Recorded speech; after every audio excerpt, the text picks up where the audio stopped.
Pertama, ada tes logika. Tes logika merupakan argumen yang berisi ekspresi logika yang bisa dievaluasi ke dalam nilai true ataupun false. Argumen ini merupakan kriteria acuan untuk menentukan nilai yang akan dihasilkan oleh rumus Excel, yaitu rumus if tadi.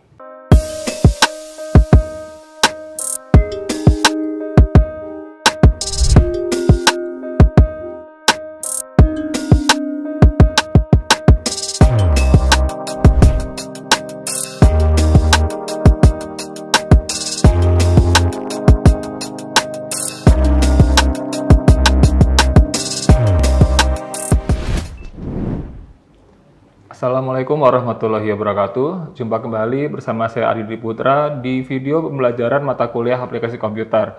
Di video kali ini kita akan melanjutkan materi dari video sebelumnya, yaitu tentang Microsoft Excel.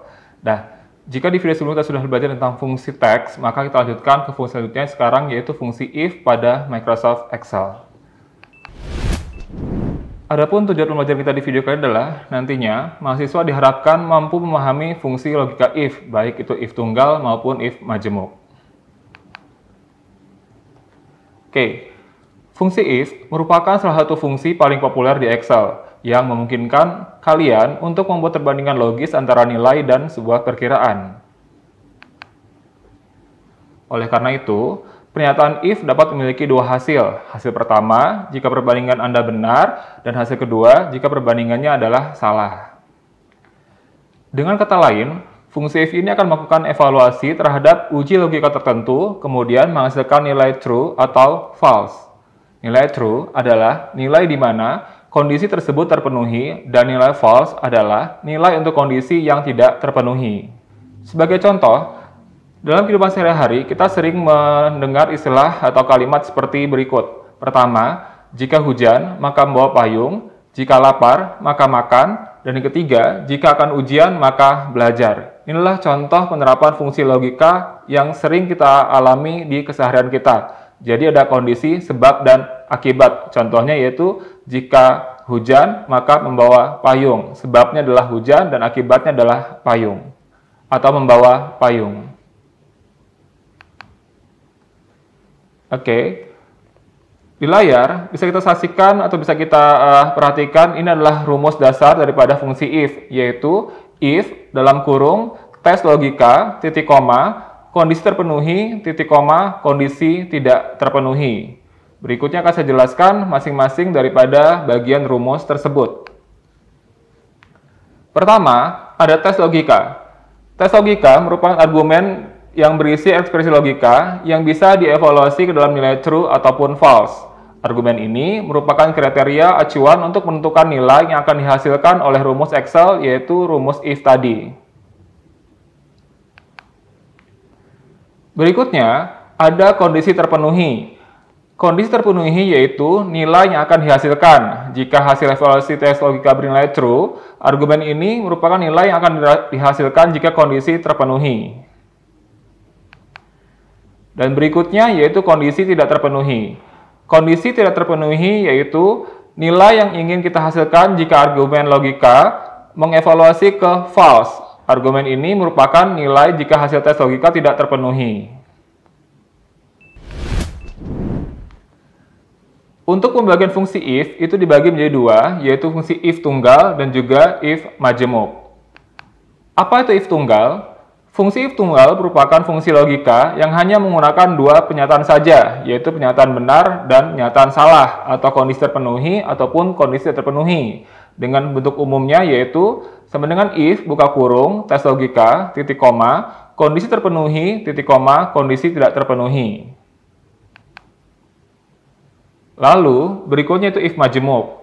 Untuk if majemuk merupakan fungsi logika yang menggunakan tiga pernyataan atau lebih, dengan bentuk umum sebagai berikut, yaitu sama dengan if tes logika kondisi terpenuhi pertama, lalu kita ulangi if lagi, lalu tes logika titik koma kondisi terpenuhi kedua, dan berikutnya adalah kondisi tidak terpenuhi. Baik, untuk pemahaman bagaimana penerapan fungsi if tunggal maupun majemuk, kita akan lanjutkan melalui video praktikum berikut. Oke, baik. Sekarang kita akan coba mempraktikkan bagaimana cara menerapkan fungsi if tunggal maupun if bajemuk melalui aplikasi Microsoft Excel. Di layar, kalian bisa memperhatikan ada sebuah tabel sederhana yang berisikan keterangan dan kode. Adapun kodenya yaitu B dan S. Nah, di sini karena kita hanya memiliki dua kode itu ibaratnya adalah dua pernyataan. Nah, dengan demikian berarti nantinya tabel ini atau keterangannya ini akan kita isi dengan menggunakan fungsi if tunggal. Karena tadi di penjelasan sebelumnya if tunggal itu hanya memiliki dua kondisi, yaitu kondisi terpenuhi dan kondisi tidak terpenuhi. Oke, untuk mempermudah dalam melaksanakan rumusnya atau dalam melakukan atau penerapan rumusnya, di atas saya sudah siapkan dua buah kalimat untuk memperjelas maksud dan tujuan dari soal ini. Oke, jika kode adalah B, maka keterangannya adalah benar. Jika kode adalah S, maka keterangannya adalah salah. Nah, nantinya rekan-rekan mahasiswa ketika akan menerapkan fungsi if tunggal maupun if bajemuk harus benar-benar membaca kalimat soalnya. Karena tugas kalian adalah sebenarnya hanya mentranslate ya kalimat bahasa Indonesia ini ke dalam bentuk fungsi atau bentuk rumus ya. Jadi jika kalian belajar bahasa Inggris misalkan nama saya Alan. Jadi bahasa Inggrisnya adalah my name is Alan. Nah, dengan demikian di Excel atau fungsi Excel juga demikian. Per masing-masing kata itu harus kita bisa translate dalam bentuk fungsi atau formula ataupun rumus Excel. Oke, kita mulai saja dengan keterangan yang pertama berdasarkan kode B.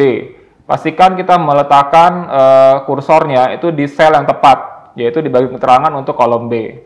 Lalu saya mulai dengan mengetik sama dengan. Oke, kita mulai translate satu persatu ya, karena kita mendapatkan kata jika di dalam soal, sudah pasti kita masukkan kata if di fungsi kita. Sama dengan if, ya. Seperti biasa, jika kalian takut salah ketik ya, di situ ada muncul saran ya, dari paling atas tinggal tekan tombol tab saja. Nanti dia akan otomatis terpilih kata-kata fungsinya. Itu jika kalian takut salah ya. Kalau kalian ingin mengetik manual juga boleh sama dengan if buka kurung. Oke. Berikutnya, kembali saya ingatkan, jika kalian di Excel kalian tidak perlu menghafal rumus demikian rupa. Karena apa? Karena di bagian layar itu sendiri itu ada bagian pop-up yang tampil, yang mana adalah acuan kalian atau contekan kalian ketika nanti mengerjakan fungsi if. Tinggal kalian memahami saja setelah ini apa, step selanjutnya apa, berikutnya, dan seterusnya. Nah, di sini, kalau kalian perhatikan di bagian pop-up di bawahnya, itu yang ditebalkan adalah logical test. Logical test, kalau kalian acu terhadap materi sebelumnya, yaitu adalah tes logika. Tes logika yaitu kode atau apapun yang menjadi syarat di soal ini.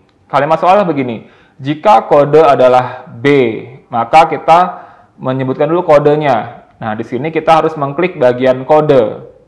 Ya. Lagi-lagi kita tidak boleh mengetikkan alamat selnya, meskipun kita tahu di posisi A10 atau A sekian. Nah, kita harus mengklik. Karena nanti kemungkinan jika rekan-rekan memperhatikan di rumah, itu posisi sel berbeda. Jadi jangan sekali-sekali kalian mengikuti apa yang tampil di video ini, khususnya untuk pengetikan alamat sel.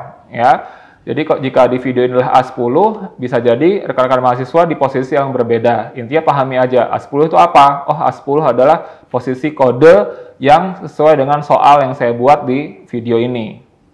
Nah, kita lanjutkan. Sama dengan if, buka kurung, A10 adalah kode. Kita harus menyebutkan kodenya apa? Nah, kan kalimatnya begini. Jika kode adalah, nah, adalah itu kita translate dengan simbol sama dengan. Dan kita sebutkan kodenya apa. Ya, kita ketikkan B. Di fungsi ini, huruf B, saya apit dengan tanda petik 2. Nah, artinya adalah apa?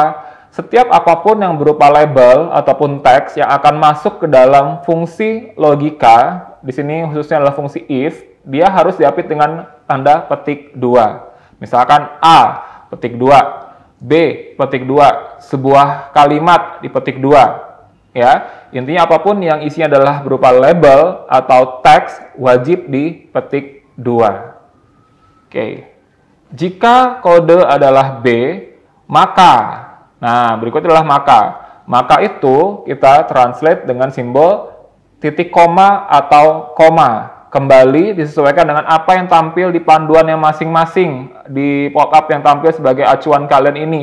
Ya, ini terkait dengan regional language di PC atau laptop kalian masing-masing. Ya, jika berbahasa Indonesia maka titik koma, dan jika berbahasa Inggris maka dia menggunakan koma. Tidak bisa dipaksakan untuk dibolak-balik. Ya, titik koma. Nah, berikutnya yang di bold lagi di bagian pop-up-nya ini adalah value if true atau nilai jika benar. Nah, ini sama dengan kondisi terpenuhi di materi sebelumnya, ya. Jadi kita harus masukkan apa value if true-nya. Jika kode adalah B, maka keterangannya benar. Nah, jadi kita harus mentranslate kalimat yang pertama dulu. Oke, kembali kita masukkan kata benar di sini. Ya, alasannya sudah jelas ya, kenapa saya beri tanda petik 2, karena dia adalah berupa teks atau kata, ya, atau label. Dan berikutnya, setelah value if true atau kondisi terpenuhi kita masukkan dalam rumus, maka kita lanjutkan ke titik koma. Dan di sini kalau kita perhatikan, yang akan di bold selanjutnya di panduan adalah value if false. Value if false itu sama dengan kondisi tidak terpenuhi. Nah, jika kita perhatikan ada kalimat soal yang kedua nih, ya. Jika kode adalah S, maka keterangannya salah. Nah, dengan demikian, jika kita menggunakan fungsi if, ya, pemakaian if itu adalah n-1, ya. N adalah jumlah pernyataannya dan dikurangi 1 untuk jumlah if-nya. Jadi jika kita ada 2 pernyataan, maka kita cukup pakai 1 if saja. Nah, berikutnya untuk kondisi yang value if true atau nilai tidak terpenuhinya, itu kita langsung sebutkan saja apa hasilnya, ya. Jadi jika kode adalah B, maka keterangannya benar. Selain itu, kita langsung masukkan bahwa dia adalah salah. Oke, begitu. Dan tutup kurung, dan tinggal kita enter nantinya. Seperti ini. Maka hasilnya adalah jika kode adalah B, maka keterangan benar, dan berdasarkan fungsi logika tadi, hasilnya pun demikian, B benar.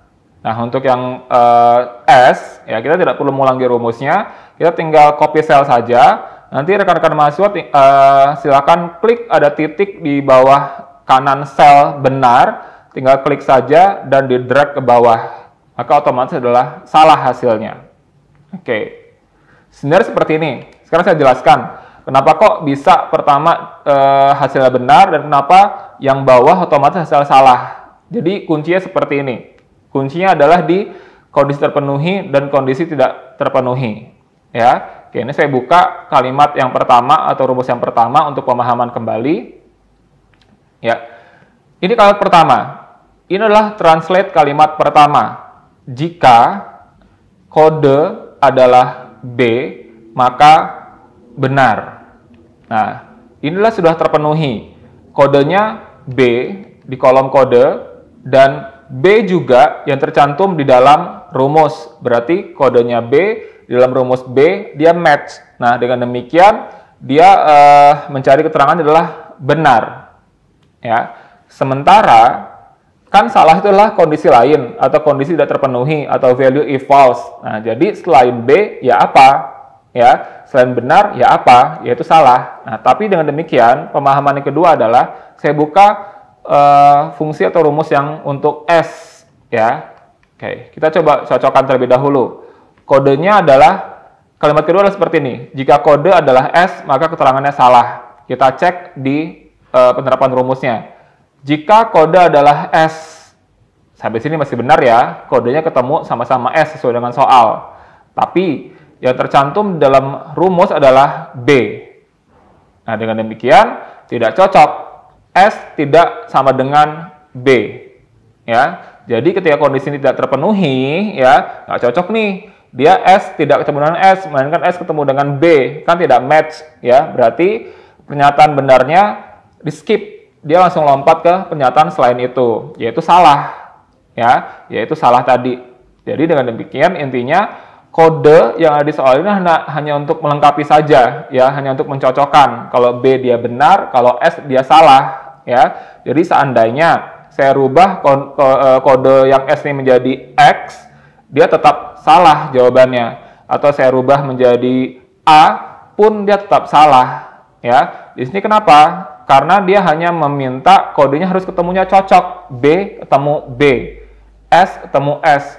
Selama dia nggak cocok, apapun itu, dia akan membaca selain itu. Ya, pernyataan selain yang benar tadi. Nah, maka ada penjelasan tadi adalah kondisi terpenuhi dan kondisi tidak terpenuhi.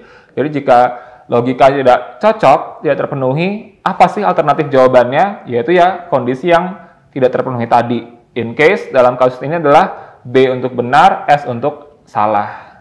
Ya, mudah-mudahan bisa dipahami sampai di sini. Ini adalah basicnya. Dan berikutnya saya coba untuk kasus yang kedua. Ya. Sini masih sama, saya masih menerapkan yang fungsi if tunggal, hanya saja kodenya ada sedikit repetisi, ya, biar ada variasi dan nanti biar ada sedikit pembuktian untuk hasil. Ya. Tabel yang kedua ini adalah tabel tentang program studi, ya, di mana kodenya adalah SI untuk sistem informasi dan IF untuk program studi informatika. Oke. Jika kode adalah SI, maka program studi sistem informasi. Jika kode adalah IF, maka program studi informatika. Oke, kodenya sudah tersedia, SI, IF, SI, dan IF. Kita mulai cari untuk bagian pertama saja, untuk kolom pertama saja di bagian SI. Oke, kita coba ya. Sama dengan IF, buka kurung, kembali klik kode, sama dengan apa kodenya? SI. Ya, titik koma, berikutnya apa isi tersebut? Sistem informasi. Ya, kita beri keterangannya. Ya, titik koma lagi. Ingat, di sini kita hanya ada dua kondisi, yaitu untuk SI dan untuk IF. Maka berikutnya untuk yang IF, kita tidak perlu mengetikkan fungsi if-nya lagi. Berarti apa? Kita langsung cantumkan saja apa pernyataannya. Apa sih sistem informasi? Yaitu informatika. Oke, lalu tutup kurung. Nah, seperti ini. Sel pertama benar, kita tinggal drag aja atau copy sel saja ke bawah, maka berikutnya dia akan otomatis IF informatika, IF yang kedua adalah informatika, SI lagi sistem informasi, dan terakhir adalah informatika juga. Nah, dengan demikian, ini tetap if tunggal ya. Kita bisa lihat di layar bahwa ada banyak hasil ya. Tapi tetap kondisinya adalah ini if tunggal, karena kode hanya dua, hanya SI dan IF saja. Oke. Baik, untuk pemahaman selanjutnya seperti ini. Ya. Ini saya coba copy saja di sampingnya. Oke, saya coba ganti kodenya. Andai misalkan ya, di soal tuh dimulai dari IF dulu. Ya, IF, SI, berikutnya ya sesuaikan saja. Ya. Oke, ini pemahaman berikutnya ya. Oke, sama saja sama dengan if, buka kurung, klik kodenya. Kode sesuai dengan tabel ya, kita jangan mengklik tabel yang sebelumnya, tapi sesuai dengan tabel, sama dengan, nah, sebenarnya untuk masukkan kode rumus ini, apa yang harus saya masukkan? Apakah sesuai dengan kode di tabel, ataukah kode yang di soal? Untuk menghindari kesalahan, menghindari lupa, atau menghindari redundansi, ya, biasakan kalian mengetikkan kodenya sesuai dengan di kalimat soal. Ya, sekalipun di tabel yang terklik adalah bagian IF, nah kalian harus tetap mengetik SI, sesuaikan dengan yang ada di kalimat soal. Sebenarnya sih nggak masalah kalau kondisinya cuma tunggal ya, tapi kalau nanti dia majemuk, takutnya khawatirnya adalah ada yang udah, ada yang belum, atau ada yang redundansi, atau ada yang terlewat. Ya, jadi sekalipun misalkan di soal di tabel adalah B dan di soal adalah A, maka di tabel tetap mengikuti sesuai dengan di soal, yaitu A tadi. In case di soalnya adalah, meskipun di kode tabel adalah IF, kita harus ngikutin kalimat soal, yaitu SI terlebih dahulu. Sistem informasi. Oke. Selain itu, informatika. Ya. Dan kita enter. Maka hasilnya pun tetap demikian. Ya, informatika, SI, simulasi, dan seterusnya. Oke, mudah-mudahan untuk if tunggal bisa dipahami ya, karena ini kita masih sedikit sederhana, karena hanya ada dua pernyataan saja, yaitu pernyataan untuk benar dan pernyataan untuk salah. Ya, jadi kekhawatiran untuk salah atau keliru itu agak sedikit minim kalau di if tunggal, ya. Tapi untuk if majemuk itu harus ada sedikit pemahaman, ya. Nah, untuk itu kita sekarang coba perhatikan untuk yang if majemuk, ya. Di layar kita sudah bisa perhatikan ada sebuah tabel, hampir sama tabelnya, hanya ada satu penambahan kalimat, ya, yaitu untuk prodi teknik sipil. Untuk kalimat di atasnya masih sama dua, ya, ada SI informasi dan kode IF adalah untuk informatika. Nah, di sini saya langsung masukkan selain itu, ya. Jadi soal itu bisa bervariatif, ya, bisa semua dijabarkan secara rinci. Jika kode A maka sekian, jika kode B maka sekian. Atau juga bisa jika kode A maka sekian, selain itu sekian, ya. Soal itu bervariatif tergantung pembuat soalnya. Jadi yang dibutuhkan adalah pemahaman. Ini boleh saja dimasukkan. Jika kode adalah TS maka teknik sipil sesuai dengan ada di bawahnya. Ya, tapi kan intinya adalah kalimat terakhir adalah kalimat yang hanya sekedar melengkapi dalam tanda kutip, ya. Jadi dia tidak memperdulikan kodenya. Tapi untuk mencocokkan ya teknik sipil berarti TS saya masukkan di bagian kodenya. Oke, kita coba mulai, ya. Saya dengan if, buka kurung, kembali klik kodenya, sama dengan SI. Ya, SI apa tadi? Sistem informasi. Oke. Ingat ya, ini if majemuk.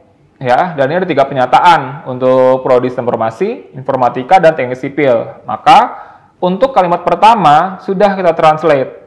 Oke, berikutnya masuk ke kalimat kedua. Kan ada jika kode adalah IF, maka program studi informatika. Dengan demikian, kalimat kedua, kita ketik lagi if-nya. If, buka kurung, klik kodenya lagi. Ya, sama dengan IF. Nah, perhatikan dulu. Di sini saya akan mengetik IF sebagai kodenya. Tapi, sekalipun kodenya adalah IF, kita tetap mengklik yang satu baris dengan fungsi kita, yaitu di kode yang pertama. Kita tidak boleh merubah atau mengklik yang bagian bawah, ya. Tetap kalian klik yang bagian atasnya saja, ya. Hanya sesuaikan apa kodenya, seperti itu. Oke, lanjut. Jika kode adalah IF, maka informatika. Beres, ya. 2 kalimat kita translate. Kan selain itu ada kalimat ketiga, yaitu selain itu teknik sipil. Langsung aja, nggak usah pakai if, ya. Nggak perlu pakai if, karena ada kondisi yang selain itu, ya. Selain itu apa? Teknik sipil. Oke. Berikutnya tinggal kita, oh ya, tutup kurungnya sejumlah if, ya. Karena if-nya ada 2, maka tutup kurungnya 2 kali. Perhatikan indikator warnanya saja, itu mempermudah kalian, ya. Oke, kalau sudah ditekan enter dan kita coba copy cell ke bawah, maka ya otomatis benar. Informasi, SI, IF, informatika, tes teknik sipil, berikutnya dan seterusnya. Oke, pastinya mudah juga ya untuk if majemuk, ya. Hanya saja kalian perhatikan setiap mentranslate tersebut kalimat per kalimat ditranslate ulang, mulai dari if-nya sampai pernyataannya, kecuali kalimat yang terakhir, ya. Untuk kalimat terakhir tidak perlu kalian masukkan if-nya lagi, langsung ke kondisi, langsung ke pernyataannya saja. Ya, mudah-mudahan bisa dipahami. Oke.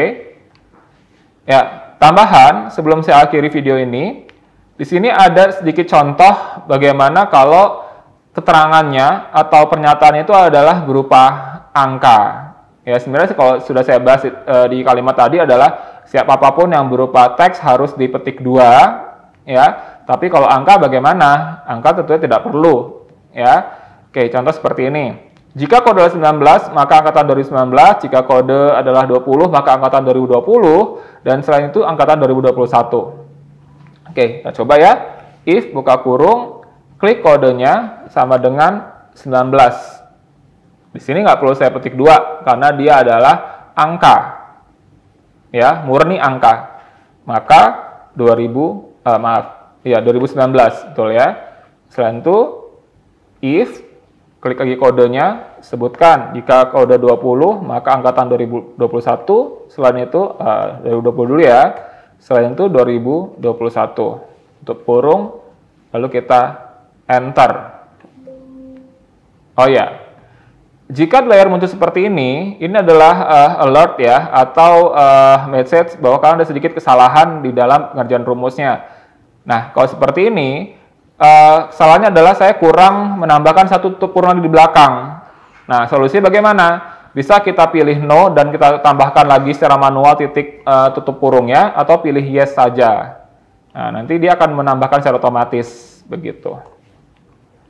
Oke, drag cell lagi. Maka benar. Ya. Ya.